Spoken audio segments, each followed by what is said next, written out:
பூமிக்கு அடியில் புதைந்து கிடக்கும் ரகசியங்கள் எப்போதுமே நம்மை ஆச்சரியப்படுத்த தவறுவதில்லை. அப்படி ஒரு மிரள வைக்கும் கண்டுபிடிப்புதான் இப்போது பல்கேரியாவில் நிகழ்ந்துள்ளது.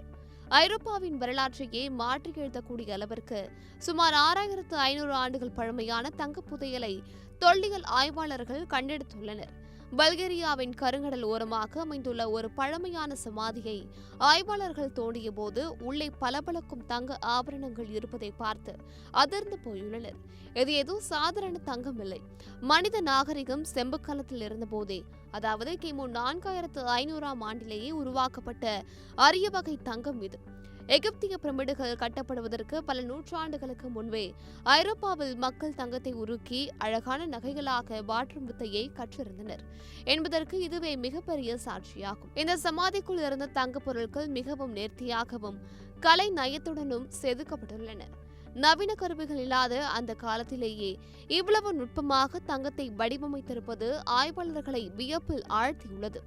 சரி, இவ்வளவு தங்கத்துடன் புதைக்கப்பட்ட அந்த நபர் யார்? ஆய்வாளர்களின் கணிப்புப்படி அந்த நபர் சாதாரணமானவர் அல்ல.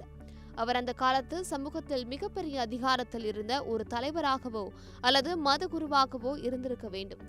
6500 ஆண்டுகளுக்கு முன்பே சமூகத்தில் பணக்காரர்கள், ஏழைகள் என்ற பாகுபாடு இருந்ததையும், குறிப்பிட்ட சிலர் மட்டுமே தங்கத்தை பயன்படுத்தும் அதிகாரம் கொண்டிருந்ததையும் இந்த கண்டுபிடிப்பு உறுதி செய்கிறது. ஏற்கனவே வர்ணா நாகரிகம் என்று அழைக்கப்படும் இந்த பகுதியில் பல தங்கப் பொருட்கள் கிடைத்துள்ளன. ஆனால் இப்போது கிடைத்துள்ள இந்த தங்கம் ஐரோப்பாவின் மிக பழமையான உலோக வேலைப்பாடுகளில் ஒன்று. இந்த கண்டுபிடிப்பின் மூலம் ஐரோப்பாவின் மிக பழமையான வர்த்தக தொடர்புகள் மற்றும் மக்களின் இடப்பெயர்வு குறித்த புதிய தகவல்கள் கிடைக்கும் என நம்பப்படுகிறது. இன்னும் அந்த பகுதியில் தோண்ட தோண்ட என்னென்ன ரகசியங்கள் வெளிவர காத்திருக்கிறதோ பொறுத்திருந்து பார்க்கலாம்.